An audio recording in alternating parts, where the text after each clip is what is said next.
Interception.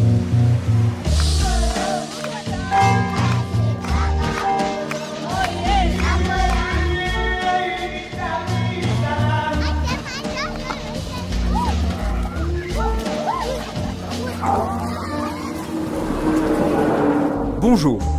Jamais on n'aura autant parlé d'elle. Même la sélection française du Festival de Cannes, avec le film de Jacques Audiard, s'y intéresse. Les prisons françaises, motif de honte internationale pour notre pays, auront fait souvent la une de l'actualité cette année. Une 50aine de suicides depuis janvier, et pas seulement chez les détenus. Un blocage de plusieurs jours organisé par les syndicats de gardiens. Un gros malaise partagé par les détenus et ceux qui les gardent. Interception vous amène donc aujourd'hui en prison. Nous allons passer les 40 prochaines minutes dans l'une des 4 centrales sécuritaires de France, celle de Lannemezan, au pied des Pyrénées. Les détenus qui y sont enfermés le sont pour longtemps, c'est ce que l'on appelle des longues peines. On y trouve quelques-uns des 550 à 600 condamnés à perpétuité. Quelques précisions avant d'écouter ce reportage. Lannemezan est une centrale et non une maison d'arrêt. Ici, pas de surpopulation, des cellules individuelles, des installations modernes et fonctionnelles. C'est l'administration pénitentiaire elle-même qui a choisi de nous ouvrir les portes de cet établissement. C'est aussi elle qui a désigné les détenus autorisés à s'exprimer. Mais sachez que ces entretiens ont tous été réalisés en tête-à-tête, dans la plus totale liberté, sans aucun contrôle de la direction de la prison, ni pendant, ni bien sûr après. J'ai pris perpète, c'est un reportage d'Isabelle Soupy. Interception, le magazine de la rédaction.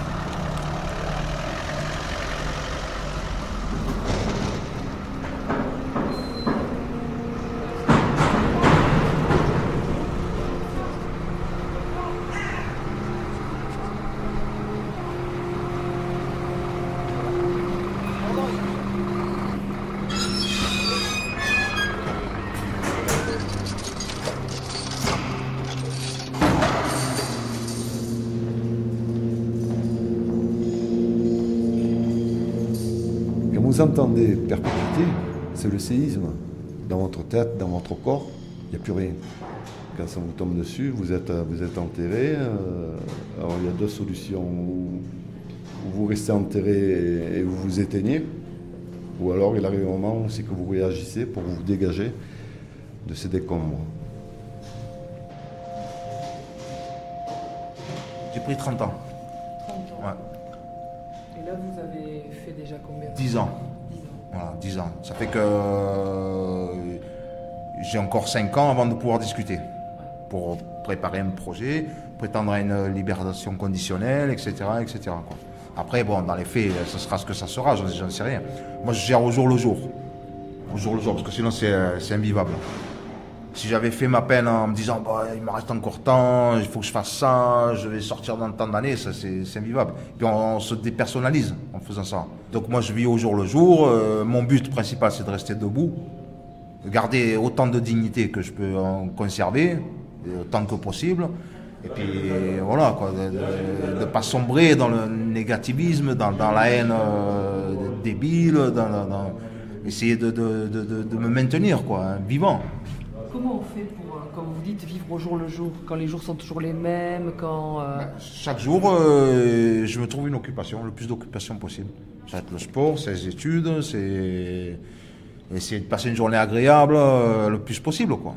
Mettons le soir, si je devais faire, là j'extrapole, si je me disais, bon, le bilan de la journée, qu'est-ce que j'ai fait de positif? Je me dirais, bon, j'ai fait mes 2 heures de sport, j'ai bien rigolé avec tel copain, on a fait un petit repas, on a bien mangé, j'ai étudié 1 heure, j'ai appris ça, essayer d'avoir un peu de positif tous les jours, quoi. C'est une petite satisfaction, un petit bonheur chaque jour? Voilà. Pas un petit bonheur, c'est pas la petite maison dans la prairie, hein. Mais bon, essayer de positiver, quoi, les journées, le plus possible.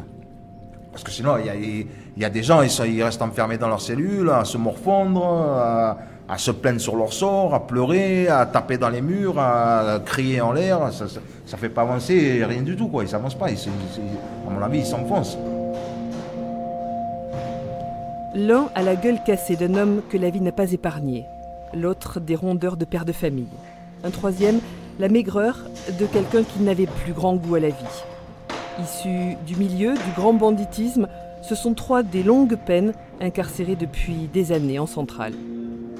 À leurs fenêtres, avant que le regard n'accroche les Pyrénées encore enneigées, un double réseau de filets anti-hélicoptères et des miradors surélevés. Lannemezan, centrale de haute sécurité, n'abrite que des détenus en très longue peine, dont 34 condamnés à perpétuité. Ici, pas de problème de vétusté, le bâtiment n'a que 20 ans, ni de surpopulation. En centrale, la loi oblige à une détention en cellule individuelle. Allez-y, vous pouvez rentrer, hein. Bien sûr. Vous nous recevez dans votre chez vous? Ça ira pas loin, hein. Vous inquiétez pas, c'est pas très grand. Hein. Vous êtes côté soleil? Ouais. C'est bien ça? Bon, ça va, mais bien, c'est assez grand, c'est spacieux, c'est bien éclairé. Je sais pas trop d'arranger parce que ouais, c'est pas chez moi. Hein. Je trouve que ça suffit, comme c'est bien. Ça me convient parfaitement. Vous la voyez pas trop cette chambre en fait? Non. Cette cellule, vous la voyez pas trop? Non, on lit le soir. Bon, le soir après, je m'en fous sur le lit et je regarde la télé. Il n'y a pas une photo de vos enfants? Oui. Il y a strictement... Il y en a plein. Allez-y, vous pouvez regarder. Ah, vous avez mes enfants, mon fils au Mexique, avec ça, nage avec les dauphins. Moi dans la piscine avec ma fille quand elle était bébé. C'est juste ce coin-là qui est à vous. Tout le reste, il n'y a rien de vraiment personnel à part les photos, quoi. Non, mais qu'est-ce que vous voulez que j'ai de personnel? Le reste appartient à l'administration. Non, mais tout ça, les couettes, tout ça, c'est des trucs que nous avons achetés, mais bon, voilà, avec quelques souvenirs de vacances, voilà, pour me rappeler que un peu le dehors, quand j'étais dehors. Voilà, il a vu sur la promenade, ensoleillé, fleuri. Mais pas les Pyrénées, vous n'êtes pas du côté Pyrénées. Ah ouais, les voilà, ouais, regardez, là, devant vous, enneigé là, comme ça. Le paysage est magnifique. Ça, c'est les recettes pour faire les madeleines. Voilà. On fait, non, mais ça va, bon, il y a de quoi faire, on se débrouille. On peut acheter pas mal de choses. On peut acheter pour faire manger, ça ne pose aucun problème. Bon. Et après, voilà, on essaie de vivre comme ça.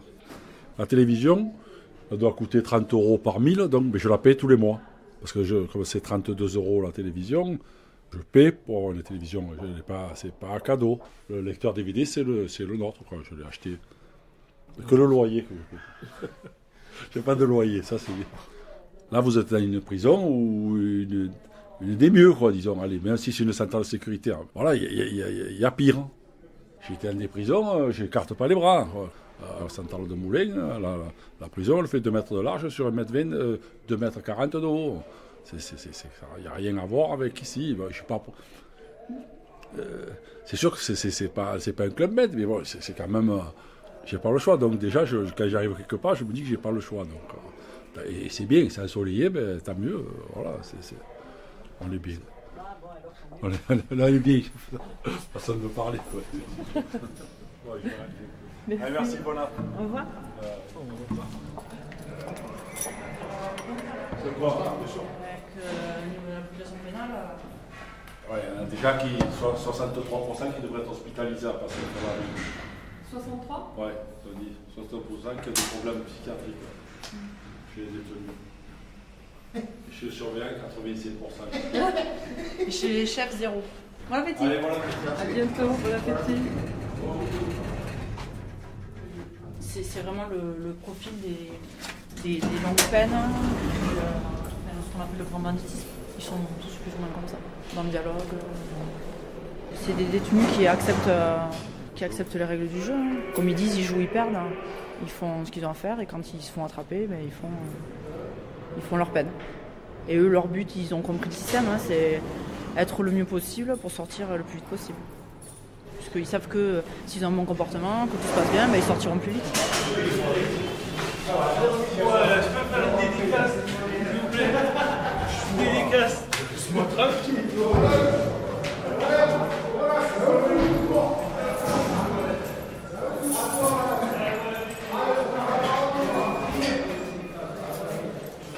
Là, c'est la remontée des ateliers. C'est-à-dire les détenus qui étaient au travail. Une fois que tout le monde est réintégré, c'est les ateliers qui remontent. Donc là, ils remontent en cellule. Voilà. Est-ce que vous pouvez venir, vous savez, Au rez-de-chaussée du A. Les ateliers, c'est essentiel à la vie de la prison. C'est ce qui permet de gagner un peu d'argent, indispensable pour acheter tout ce qui n'est pas fourni par l'administration. Ça s'appelle cantiner dans le jargon de prison. Indispensable surtout à ceux qui ne sont pas assistés, qui ne reçoivent pas de mandat de leur famille. Et puis le travail, c'est souvent vital pour s'occuper quand on est là pour 20 ou 30 ans. C'est autant de temps passé hors de la cellule. Qu'est-ce qui est le plus compliqué en prison ? Le plus compliqué, c'est l'enfermement. Dès qu'à 6h30, on vous ferme la porte de la cellule, vous êtes seul dans la cellule jusqu'au lendemain matin, 7h30. Alors là, c'est le plus dur. Voilà. La soirée et la nuit en cellule. Voilà, la nuit, bon, si vous arrivez à bien dormir, c'est pas un problème. La plupart du temps, beaucoup de détenus dorment mal parce que quand on se couche, il y a toujours la gamberge, ça empêche de dormir. Mais voilà, à 6h30, vous êtes enfermé et vous savez que la porte est fermée jusqu'à 7h30 le lendemain matin. Donc c'est là qui est le plus long et c'est là que beaucoup de gens réfléchissent, gambergent et se prennent la tête, quoi. Voilà. C'est ce moment-là où on craque d'habitude. Pour moi, c'est le moment le plus long et le plus long et le plus embêtant. Voilà. Après la journée, il faut se la gérer, essayer de bouger le plus possible. Et voilà. Celui qui a un travail, c'est bien. Celui qui n'en a pas, il y en a qui ne veulent pas aussi, c'est leur problème. Bon, voilà, ils se la gèrent autrement, ça leur convient. Chacun se la fait à sa façon. Voilà. Je rêve de ne plus retourner en prison déjà, parce que bon, ça fait déjà 2 fois que j'y vais des longues peines. Et donc je ne compte plus y retourner. Je voudrais sortir pour prendre une vie normale, avec la famille, un petit travail à côté, et puis voilà, quoi, vivre normalement, quoi, comme tout le monde. Des projets, j'en ai pas pour l'instant fixes, mais bon, un travail, j'ai un ami à moi qui tient un grand camping. Peut-être que j'irai travailler avec lui comme gardien, entretien, faire l'entretien, des trucs comme ça dans le camping, quoi, voilà. Voilà un projet que j'ai pour l'instant dans la tête et j'espère marchera. Voilà. Quand on a été dans un certain milieu, on peut imaginer après reprendre un travail modeste, pas très bien payé, etc. Mais c'est un choix dans la vie, c'est un choix. Bon, voilà, j'ai connu la grande ville, les poches pleines d'argent, l'argent facile, l'argent jeté à l'air, les belles voitures, tout. Comme on dit, tout a une fin. Ben voilà, maintenant, voilà, je compte sortir et arrêter tout parce que je ne veux plus retourner en prison. Ça, c'est un choix. Chacun le vit comme il veut. Moi, j'ai plus envie d'y retourner. Voilà. Sinon, si j'y retourne, ça serait une vie de prison. Voilà. Oui, ça vous en voulez plus, quoi. Voilà, donc voilà, j'ai bien vécu. Maintenant, je compte un morceau de pain et voilà. Vivre normalement et tranquillement. Voilà. Voilà ce que j'espère.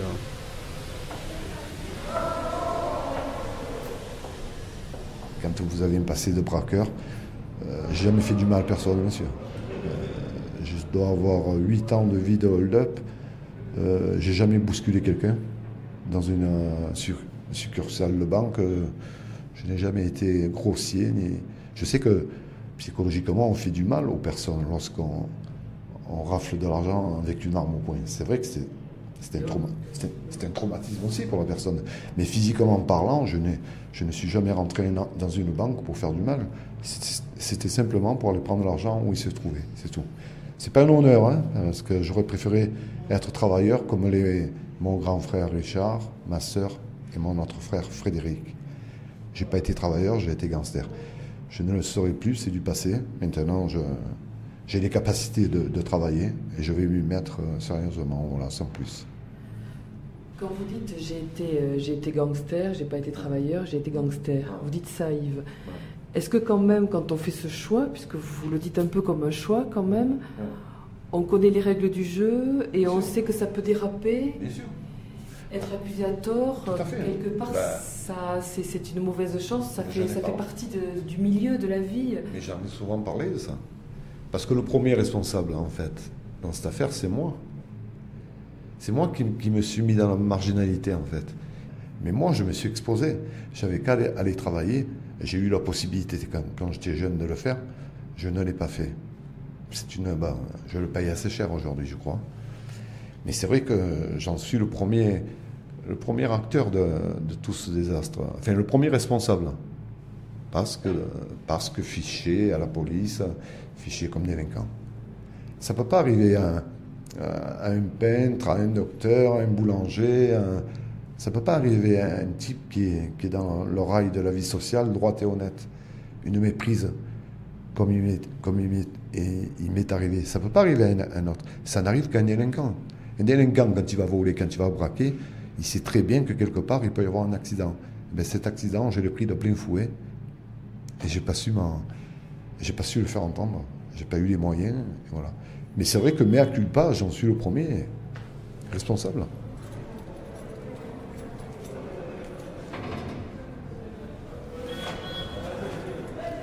Il faut redonner de l'espoir aux gens. Les peines qui sont trop longues, les peines, elles s'allongent de plus en plus. C'est-à-dire que les peines prononcées, c'est toujours les mêmes. C'est toujours le même arsenal de peines, des perpétuités, etc., etc. Mais les gens qui sont dans ce cas-là, ils voient que... avant, les mecs faisaient 18 ans, maintenant, ils en font 24, 25. Il y en a, ils arrivent à un moment, à l'état d'esprit, de se dire, mais à quoi elle sert ma peine, à l'heure actuelle? Et ça, je pense que pour la société, c'est pas bon. Qu'un type, il arrive à se dire ça, vous allez le lâcher un jour ou l'autre, mais il est perdu, vous l'avez perdu dans la société. Après, ça risque de faire là un récidiviste en puissance, quelqu'un qui est perdu, qui est désorienté, quelqu'un qui aurait pu être rattrapé, qui aurait pu reprendre une vie quotidienne normale, essayer de se ranger, je sais pas, de repartir sur une autre base, je sais pas.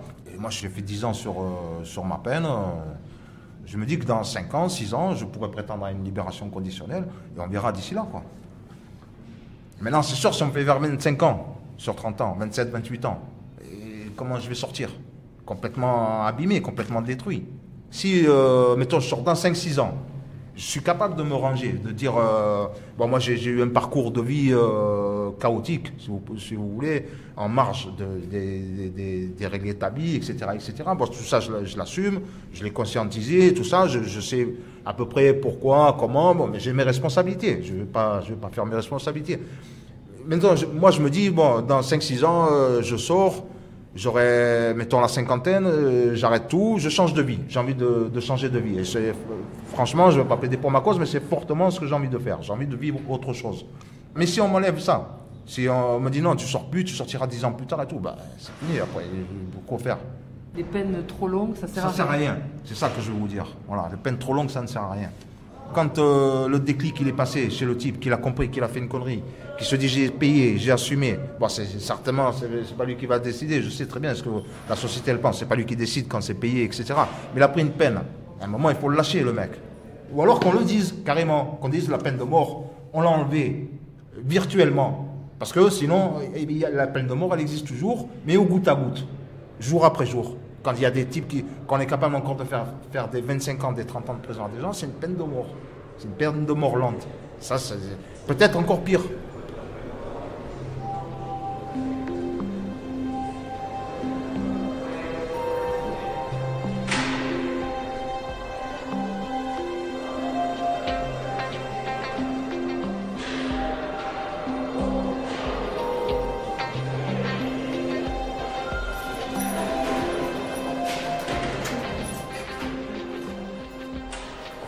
On m'appelle Fifi, non mais voilà, j'ai rien à cacher moi. Moi je dis je suis né en prison. J'appelle comme ça parce que 23 ans c'est énorme. J'ai pas de sang sur les mains, j'ai pas violé, j'ai pas de coup de crosse, je n'ai rien de tout ça. Et j'en suis à 23, donc je fais une peine plus que perpétuité. J'ai pris des peines accumulées, c'est-à-dire j'ai pris des 15 ans, des 10 ans, je me suis évadé, j'ai repris des années, et je suis monté jusqu'en 2077. Et ça étonne, vous voyez, même vous, parce qu'il y a des gens dehors ne savent pas qu'il n'y a pas que des perpétuités. Il y a des 50 ans, il y a des 60 ans de prison, il y a des... Et les gens ne savent pas ça, ils croient que ça s'arrête à perpétuité ou aux assises. Vous pensez que vous ne sortirez jamais? Non, moi j'ai une date, je suis sorti en permission il y a quelques jours, mais bon, accompagné. Je suis un poisson pilote parce que je suis le premier à sortir à 10 ans en permission. Hein, et si moi je me tiens bien, les autres pourront sortir à 10 ans. Quand vous dites à 10 ans, ça veut dire 10 ans avant leur fin de peine? On appelle ça la réinsertion. Bon, déjà moi, je vous parle franchement, les deux côtés ça ment. Hein. Il faut être franc. Je peux pas trop me griller aussi parce que je suis un conditionnel comme tout le monde ferait, mais moi je suis nature, donc je vais le dire. Des côtés de la loi, des juges, des applications des peines qui vous donnent une conditionnelle, vous savez très bien, ils savent très bien qu'au bout de 23, 20 ans, on n'est plus réinsérable. Aujourd'hui, 23 ans, c'est nous qu'on doit trouver le boulot, par des gens, si on en a, ou de la famille qui reste. Comme moi, par exemple, j'ai eu une fille, c'est ça qui m'a totalement fait arrêter tout. Hein, ça fait 13 ans que je ne bouge pas une oreille, ma dernière évasion date de 94. Donc depuis là, j'ai plus bougé une oreille, j'ai eu une fille, je me suis marié, j'ai divorcé, j'ai une maladie à surmonter aussi, je suis séropositif. Donc voilà, il faut remonter tout ça. J'ai fait un traitement pendant 1 an avec les nouvelles méthodes USA. Bon, sur moi, ça a fonctionné. Je me suis battu. Aujourd'hui, je suis stabilisé. Je n'ai plus rien. On tient la vie, hein. C'est tout simple. Hein. C'est sûr, comme moi je dis, il y a ma fille, il y a ma famille. Mais tout le monde tient la vie. Donc, et l'humain, il s'habitue pas à il s'habitue à tout, mais je ne crois pas à la prison. Jamais la prison. Moi, je suis rentré, qu'est-ce que j'ai, là, au bout de 23 ans? On m'a rien appris. J'ai fait 11 ans d'isolement total, donc interdit de sport, interdit de service social. C'est les assistantes qui viennent dans votre cellule. J'ai appris à écrire tout seul. Je prenais un bouquin, je prenais la lettre A, je marquais le A, je cherchais, après, admettons, je voulais écrire Babi ou Bibi ou n'importe quoi. Je prenais l'autre lettre, je cherchais un I, comment c'était. J'ai appris comme ça, on m'a rien appris. Bon, je sors avec là, j'ai un CAP de technicien de surface, les trucs de prison. Mais je sors au bout de 23 ans, j'ai pas d'argent de côté. Je n'ai rien. Je sors une main devant, une main derrière. Eh, bas 0 pour les ports noirs. Oui, j'écoute. Voilà, relève est terminé. Ok. Couverture MA2, merci. Ce qui permet de tenir surtout, c'est la famille. Maintenir le lien grâce au téléphone, au parloir et aux parloirs familiaux. À Lannemezan, il n'y a pas d'UVF, ces unités de vie familiale qui permettent aux détenus de passer 6 heures, puis 24 heures et jusqu'à 3 jours en famille. Ce grand bol d'air du dehors qui est aussi une préparation à la sortie, à la réinsertion. Dans les centrales sécuritaires, il ne peut y avoir que des salons familiaux. Bernard, un des surveillants, nous y emmène. Alors je mène dans un salon familial qui est en route depuis début d'année 2008. Donc la profession pénale donc, prend rendez-vous c'est une fois par mois. C'est un salon où on retrouve la famille pour parler avec sa famille. Il y a seulement le coin WC douche.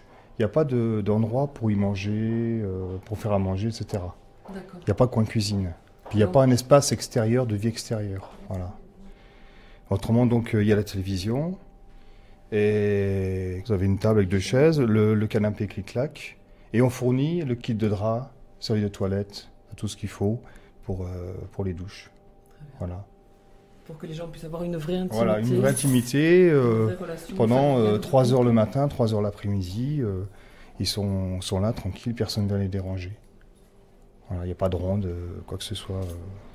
Qu'est-ce qu'ils vous en disent, les détenus du salon familial? Ça coupe un petit peu la pesanteur des rapports avec les autres détenus. Le personnel, lui, il n'y a pas de souci avec le personnel.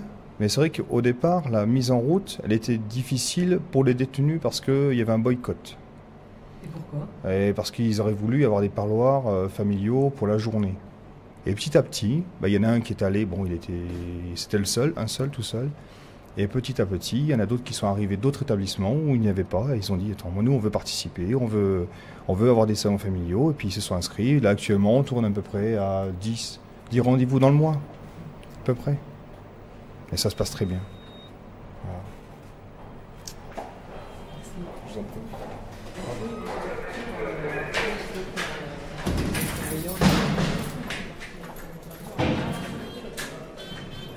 On ne vit pas, on survit en prison. Il y a très peu d'activités, donc sur des unités de 140-150 personnes, quand vous avez 20-30 personnes qui travaillent, les autres, s'ils n'ont pas des familles derrière qui les assistent, comment ils peuvent survivre? Donc être indigent en prison, c'est pire que dehors, parce que dehors, on peut avoir de la mendicité, mais ici, il y a encore avec certaines personnes, on est des petits groupes, on est soudés, on s'entraide, on essaye de faire quelque chose pour s'aider. Quand dehors ils disent ouais, ils ont des terrains de foot, ils ont du tennis, ils ont du pognon, c'est pas vrai. Les gens qu'on montre souvent à la télé, c'est des gens qui sont hyper assistés, donc ils peuvent se payer des ordinateurs, ils peuvent se payer des Game Boy, des trucs comme ça. Mais l'homme normal en prison, s'il n'a pas de revenus, il vit comme un clochard. Et pire qu'un clochard, parce qu'il n'a même pas la liberté. Le clochard, il peut aller se promener, il peut aller au bord de l'eau, Nous ici, on est entre quatre murs, et la prison, c'est pas en France, c'est pas que la privation de la liberté, c'est privation de tout. Encore ici, on commence à avoir quelques unités de vie où on peut rencontrer des personnes dans des endroits calmes, seuls. Pouvoir rencontrer son épouse. Pour rencontrer son épouse, sa compagne. On peut avoir des contacts, des rapports dignes d'un être humain. On vous dit de garder des liens familiaux, on ne peut pas les garder, les liens familiaux. On peut avoir envie d'être avec ses enfants dans un lieu clos, avec une petite télé comme ici. Ici, il y a 3 stylos du VF. On est avec nos enfants, nos compagnes, nos parents. Mais ça dure que 3 heures. On ne demande pas grand-chose. Mais si on pouvait rester entre midi et 2, comme ça se fait de partout, pour pouvoir, sans dire de faire un gros repas, mais casser la graine, que ça soit convivial, que ça nous est interdit, ça fait court. Pour garder des liens familiaux pour des longues peines, c'est très très court. Et puis, il n'y a pas que nous qui on fait la prison, la famille la fait encore plus que nous, puisque nous ici, on se fait notre petit monde pour tenir le coup, on essaye de vivre, de faire quelque chose, mais dehors la famille ne voit pas ce qui se passe, voit pas, donc elle est encore plus apeurée, elle a encore plus mal que nous, et elle souffre, donc il faudrait qu'il y ait pour la famille des choses qui soient faites, des choses concrètes, et pas toujours de la récession, des passages sous des portiques à les embêter, à les rabaisser, et encore ici on n'a pas trop à se plaindre parce que les surveillants sont hyper corrects, mais à côté de ça, les familles souffrent énormément. Et l'État ne fait rien. Et l'administration pénitentiaire non plus. Au contraire, s'ils pouvaient nous mettre en prison et jeter des clés, ils le feraient. On est des rebuts de la société, même s'ils ne veulent pas l'admettre.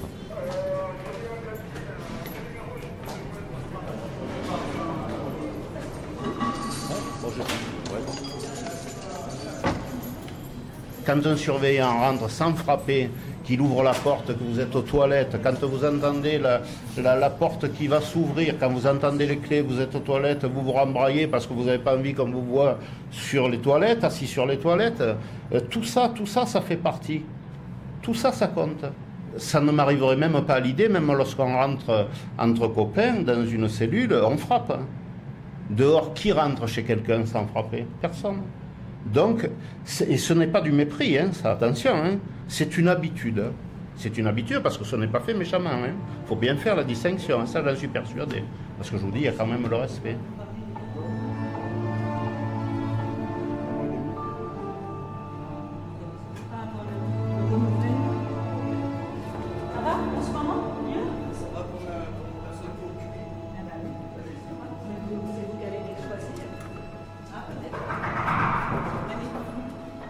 Un certain respect mutuel. Et parfois, détenus et surveillants se découvrent un peu plus.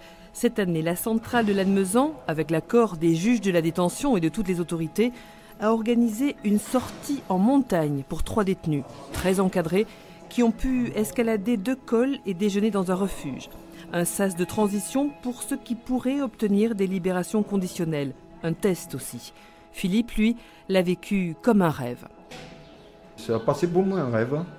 C'est vrai, c'est pas vrai. Vu mon cas où j'en étais, je me retrouve dans la neige, avec une motoneige, avec une luge, dans un restaurant. Et que j'arrive à bien me tenir devant des autres gens, parce qu'il y a tout qui change. Moi, pendant des années, j'ai eu un couteau de dinette pour couper nos aliments. Bon, un couteau de dinette de petite fille. D'un coup, je me retrouve dehors. Bon, j'en ai vu des lames, des gars qui portent des lames. Moi, j'en ai porté, tout le monde en a porté. Mais d'un coup, je me trouve avec un couteau, un vrai. Je prends, alors écoutez, je leur ai dit de suite. J'ai dit, il n'y a rien qui m'impressionne, ni l'espace, rien. Parce que moi, je me refais vite, même en cavale, ça me conduire au bout de 8 ans, qu'en cavale, je reconduisais. Mais là, c'est la première fois que ça m'a fait, je prends le couteau, je vais pour couper les tomates, le couteau touchait l'autre bout de l'assiette, et je t'emmerdais. Il est trop long pour moi, le couteau. Et je lui ai dit, oh, c'est les vrais couteaux de partout comme ça, ou c'est qu'à la montagne? Il me dit non, c'est partout pareil. Et je mets tous à rigoler, mais c'est normal. Mais moi, il ne peut pas savoir qu'est-ce que ça m'a fait. Vous voyez? Ce que j'ai dit et que je n'ai pas caché et que j'ai dit haut et fort, c'est, vous allez en rire, je leur ai dit, Putain, c'est la première fois que je sors pas sans mon note et sans un calibre à la main.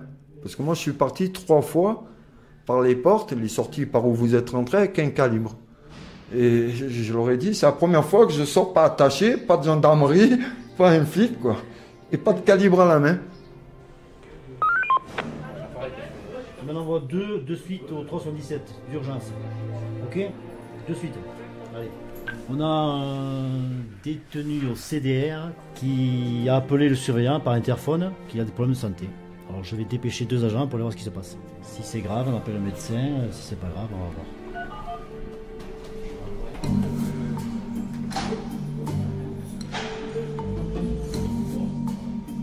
Celui qui vient d'arriver, peut-être dans le bout du tunnel se situe en 2029 ou en 2035, ou perpétuité.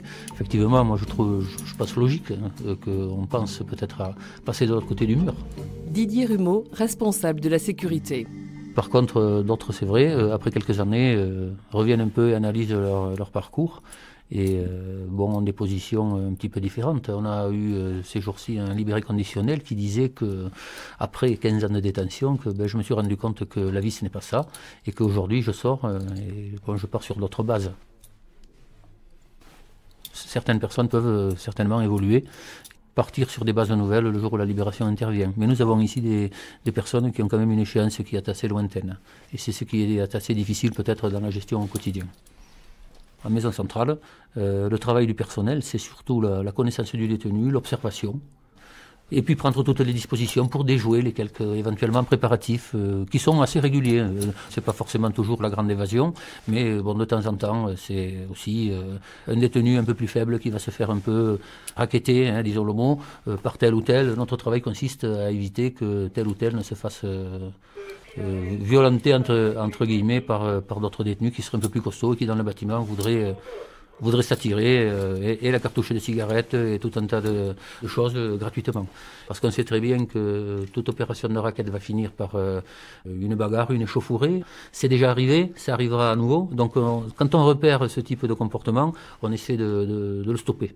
Et c'est fondamental pour la sécurité dans le bâtiment. Et c'est vrai que dans la prison, à la Lannemezan aussi, les détenus se rassemblent et par petits groupes parfois peuvent dans le bâtiment essayer de se positionner en tant que caïd dans le bâtiment. Le caïd n'est peut-être pas le moins adapté, mais avoir de l'importance dans le bâtiment et essayer de faire pression sur des gens qui seraient plus faibles. C'est peut-être aussi pour certains, quand ils vont au parloir, faire rentrer des objets au parloir, pourquoi pas un téléphone qui va rentrer avec un détenu complètement peut-être ordinaire, et ils vont l'utiliser pour faire rentrer des objets, en le menaçant, en faisant des pressions sur lui. Les visites, bien que contrôlées, etc., ne sont pas complètement imperméables, nous en sommes conscients. Et c'est un peu on va pas dire le chat et la souris, le gendarme, le voleur, c'est un peu ça. On est là pour prendre toutes les dispositions.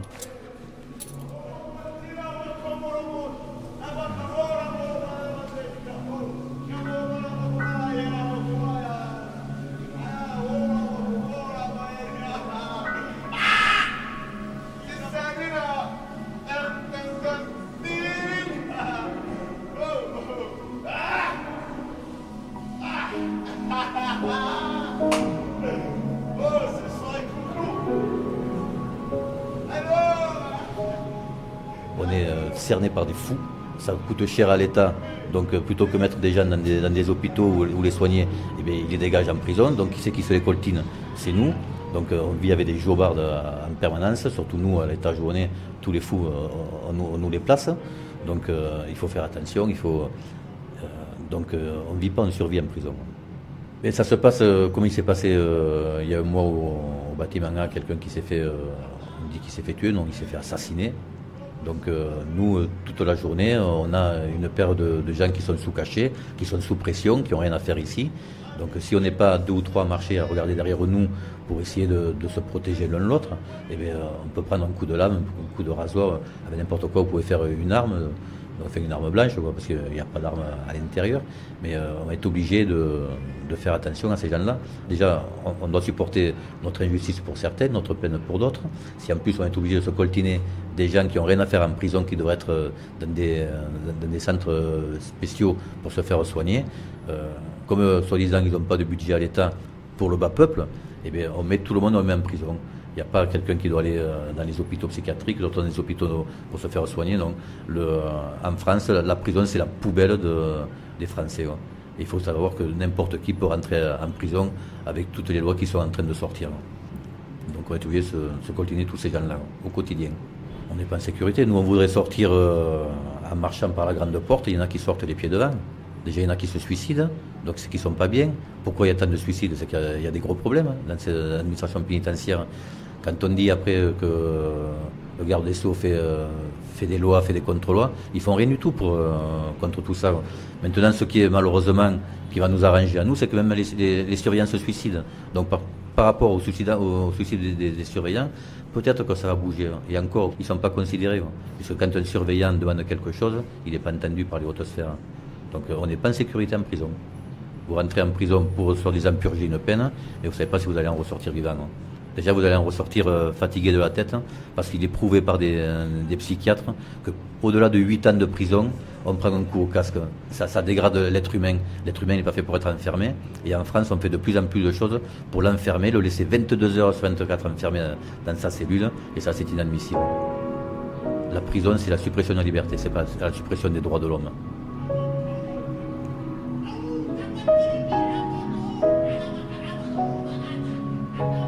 On a eu l'exemple il y a de cela un mois et demi, le 24 février, avec l'assassinat d'un détenu.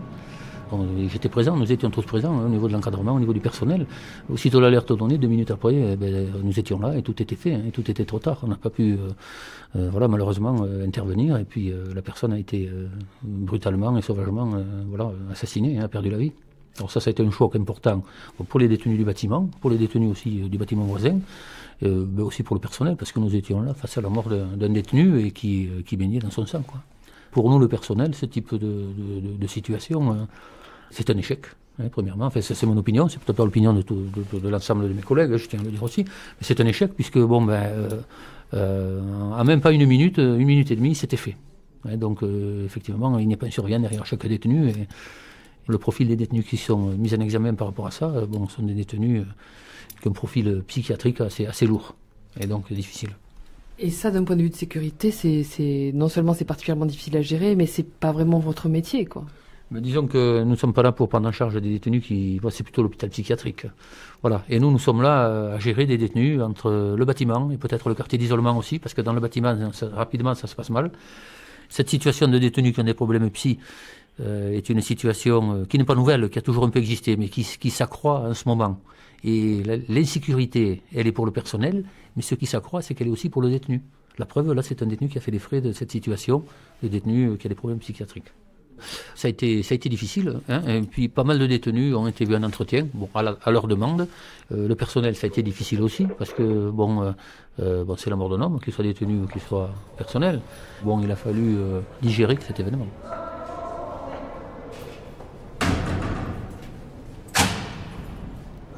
Ça va? Merci. Bonjour. Ça va?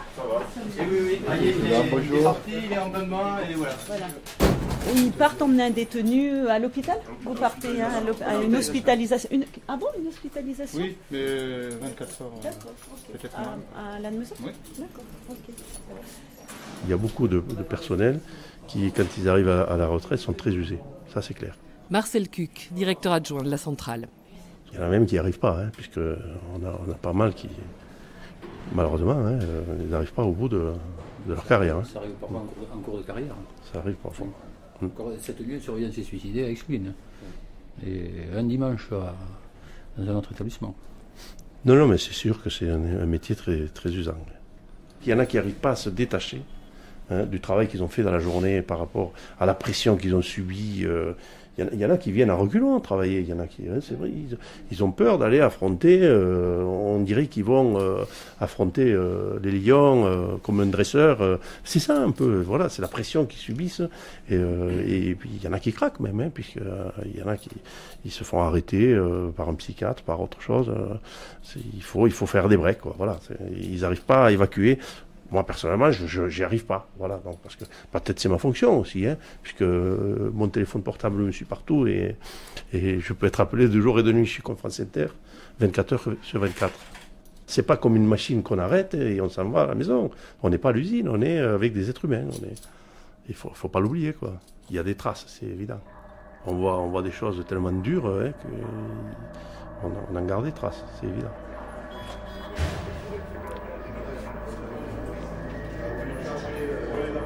sur ma vie de prison, j'ai envie de dire qu'on m'a séquestré tout simplement. J'ai envie de dire qu'on est stocké, c'est du stockage. J'ai envie de dire que finalement on a l'impression de ne plus appartenir au monde extérieur. Évidemment, je ne vous parlerai pas de toute la famille est condamnée, tout le monde est condamné là-dedans. On est tous condamnés. J'ai la chance d'avoir des parloirs, évidemment. Il y en a qui n'ont rien, il faut y penser, quoi. Et alors, qu'est-ce qui fait qu'on y survit, qu'on tient le coup au quotidien? Il y a des petites choses, il y a des grandes choses. On tient le coup parce qu'il y a, sur cette terre, je pense qu'il y a des hommes résistants, il y a des êtres résistants, et il y en a qui ne le sont pas. La preuve en est, puisqu'on en est déjà à 41 suicides depuis le mois de janvier.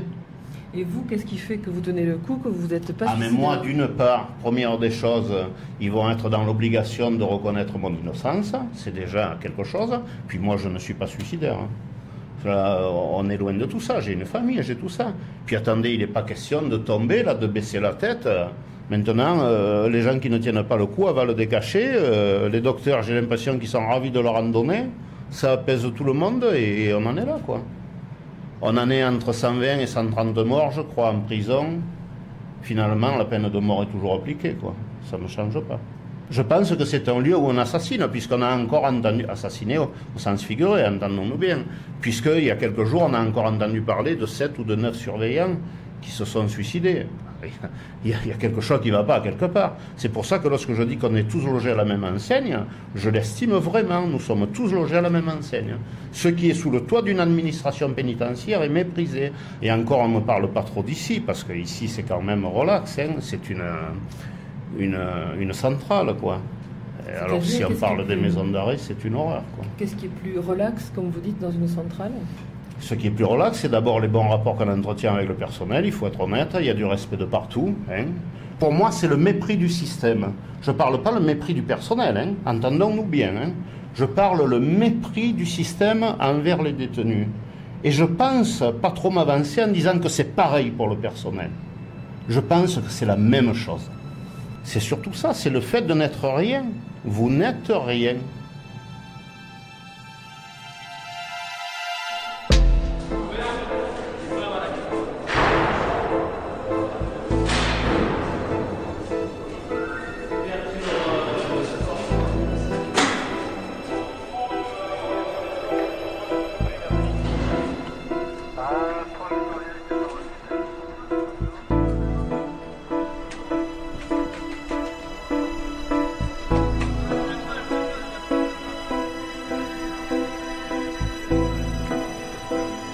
Il y a 15 jours, le conflit qui avait bloqué pendant 4 journées les centres de détention en France s'est achevé par un accord sur des créations d'emplois, mais beaucoup estiment qu'il ne règle rien de l'essentiel. Le gouvernement a d'ailleurs annoncé que les prisons constitueront l'une des 3 priorités du prochain budget de l'État. J'ai pris perpète, c'était un reportage d'Isabelle Souquet, prise de son Gilles Gallinaro. Anne Lioro a signé la réalisation, assistée d'Audrey Ripouille, mixage Delphine Baudet. La semaine prochaine, avec Sophie Becherel, nous irons visiter les trésors cachés du musée du Quai Branly à Paris. Interception est un magazine proposé chaque semaine par Lionel Thompson et Pascal Dervieux. Nous vous souhaitons un très bon dimanche.